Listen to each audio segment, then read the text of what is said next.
அருமையானவர்களே, இந்த மாலை வேளையிலும் கர்த்தர் ரட்சகருமாகிய இயேசுவின் மூலமாக உங்களை நான் வாழ்த்துகிறேன். ஒரு நிமிட தலைகளை தாழ்த்தி நாம் வணங்குவோம்.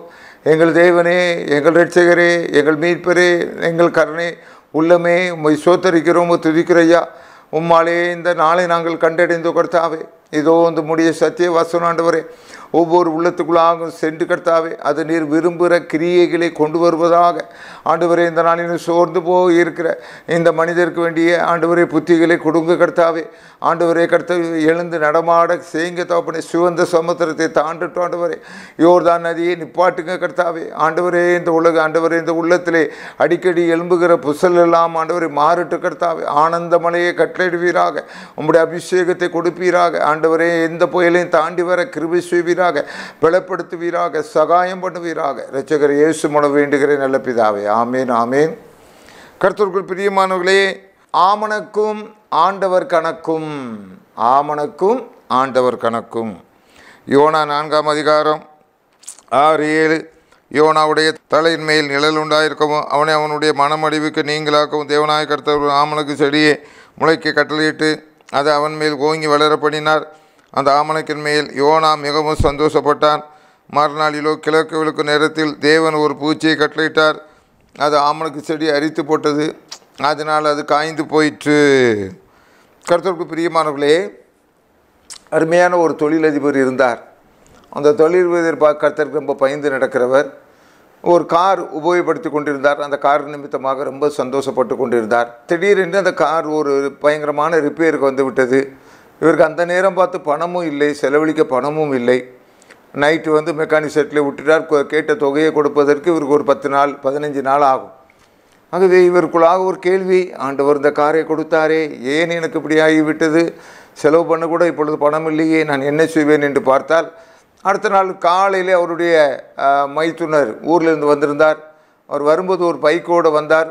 இவர் அந்த பைக்கை இங்கே விட்டு மச்சான் இது ஒரு 10 நாள் யூஸ் பண்ணிக்கிடுங்க, நான் இவர் கார் ரிப்பேர்லாம் அவருக்கு தெரியாது. இயல்பாகவே அவர் பைக்கில் வந்திருந்தார். நான் வர 10 நாள் ஆகும், நீங்கள் வேணால் அந்த பைக்கை யூஸ் பண்ணிட்டு சொல்லிவிட்டு அவர் போயிட்டார். அவருக்கு தெரியவே தெரியாது இவர் கார் ரிப்பேர். அப்போ தான் இந்த ஆள், இந்த தொழிலதிபர் யோசிச்சாராம், ஆகா நம்முடைய கார் ரிப்பேருங்கிறது, நமக்கு கார் ரிப்பேர் ஆக போகிறது என்பது ஆண்டவருக்கு தெரிஞ்சிருக்கு. அதனால் ஊரில் இருந்தே அவனை வரவழைச்சிருக்காரு. சரி, இந்த பைக்கில் தான் நம்ம இனிமேல் போவோம். இனி 10 நாள் போனாராம். அதற்குள்ளாக அவருடைய தொழில் சரியாகி இன்னொரு புது கார் வாங்கக்கூடிய திராணியை ஆண்டவர் கொடுத்தார். நடந்த காரியங்கள் அதே மாதிரி. கர்த்தருக்கு பிரியமானவர்களே, சகோதரர் யோனா அவர்கள் ரொம்ப ஒரு எரிச்சல் உள்ள ஒரு மனிதனாக இருக்கிறார். அது மாத்திரமல்ல, கடவுளை பற்றி ஒரு பெரிய அறிவு அவருக்கு இருந்தது. அவர் என்ன சொல்கிறாருன்னா, யோனா 4:2, கர்த்தர் நோக்கி விண்ணப்பம் பண்ணி, கர்த்தாவே, நான் என் தேசத்தில் இருக்கும்போதே நான் இதை சொல்லவில்லையா? இது நிமித்தமே நான் முன்னமே தரிசிக்கு ஓடிப்போன நீர் இரக்கமும் மன உருக்கமும் நீடிய சாந்தமும் மிகுந்த கிருபையும் உள்ளவரும் தீங்குக்கு மனசாபப்படுகிறோமான தேவன் என்று அறிவேன். தீங்குக்கு மனசாபப்படுகிற தேவன். கடவுளை பற்றி ஒரு அறிவு வச்சுருந்தாரியா. ஆகவே இங்கே என்ன பிரசங்கம் பண்ணாலும் ஆண்டவர் ஒன்றும் செய்ய மாட்டார். இவருக்குள்ளாக ஒரு அண்டர்ஸ்டாண்டிங் ஆண்டவரை பற்றி இருந்துச்சு. ஆண்டவர் செய்ய போகிறதில்ல, ஏன் பிரசங்கம் பண்ணணும்? ஆனால் கர்த்தருக்கு பிரியமானவர்களே, இந்த யோனாவுக்கு இருக்கிற யோசனையை பாருங்கள். இவர் சொன்னது நடந்துமா? 1,20,000 பேர் எப்படி போனாலும் பரவாயில்லையா, இவர் வார்த்தை மட்டும் நிற்குமா? ஆண்டவர் அப்படி செயல்பட முடியுமா? முடியாது. ஆனால் இந்த யோனாவுக்கு ஒரு புத்தியை கொடுக்கறதுக்கு ஒரு ஆமணக்கு செடியை ஆண்டவர் கணக்கு போட்டார். இந்த யோனாவை எப்படி திருத்துறது? ஒரே நல்ல ஆமணக்கு செடி அப்படியே ஓங்கி வளர்ந்துட்டு அடுத்த நாளில் ஒரு வெயில் அடிக்கும்போது காஞ்சி போயிடுச்சு, கருவாடாக போயிடுச்சு. யோனாவுக்கு எனக்கு இப்போ இன்னும் எரிச்சல் அதிகமாகிடுச்சு. நான் மரண பரியந்தமும் எரிச்சலாக இருக்கிறது நல்லது தான் அப்படி சொன்னார். ஆண்டவர் சொன்னார். அதற்கு கர்த்தர் 10ஆம் வசனம், யோனா 4:10, நீ பிரயாசப்பட்டது வளர்க்காத ஒரு ராத்திரிலே முளைத்தது ஒரு ராத்திரிலே அழிந்து போனதுமான அமனுக்காக பரிதவிக்கிறாயே. ஐயா, ஒரு நாள் வந்துட்டு போனதுக்காக பரிதவிக்கிறாயே. இங்கே தாயா பெரிய சத்தியத்தை கொண்டு வராரு ஆண்டவராகிய இயேசு கிறிஸ்து. நீனும் நானும் இந்த அற்பமான இந்த உலகத்திலே இந்த ஆமணக்கு மாதிரி நம்முடைய நாட்களை நாம் வைத்து கொண்டு இருக்கிறோம். 80 வருஷம் ஆகட்டும், 90 வருஷம் ஆகட்டும், நமக்காக ஆண்டவர் பரிதவித்து என்ன செஞ்சாராம்? சிலுவையில் அறையப்பட்டாராம். அவருடைய இரத்தத்தை கொடுத்திருக்கிறார். ஆகவே அந்த ஆமணக்கு செடி ஒரு நாள் மாண்டு போனது மாதிரி, தீஞ்சு போனது மாதிரி மனிதனுடைய வாழ்க்கையும் ஆகிவிடக்கூடாதே. இதனாலே அழகாக படைக்கப்பட்ட மனிதன் இப்போ அழகாக ட்ரெஸ் பண்ணிட்டு போகிறார், காரில் போகிறார், பைக்கில் போகிறாரு, நல்லா தான் இருக்கிறார், சிவப்பாக இருக்கிறார், நல்ல பவுடர் போடுறார், நல்லா இருக்கிறாரு.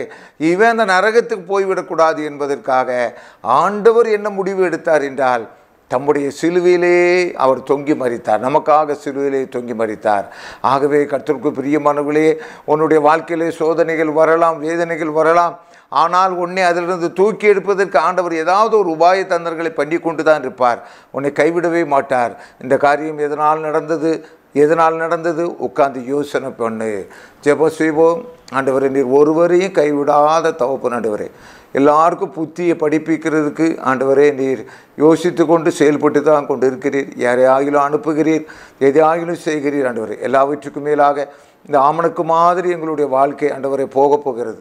ஆகவே ஆண்டவரே உம்முடைய கணக்கு வேறு விதமாக இருக்கிறது. நாங்கள் நித்திய ராஜ்யத்தில் வந்து சேர வேண்டும், ஒரு நாளும் பட்டு போகக்கூடாது என்பதற்காகவும் பல காரியங்களை செய்திருக்கிறீர். ஆண்டவரே, இந்த ஆமணக்கு மாதிரி எங்களுடைய வாழ்க்கை வேண்டாம் கர்த்தாவே.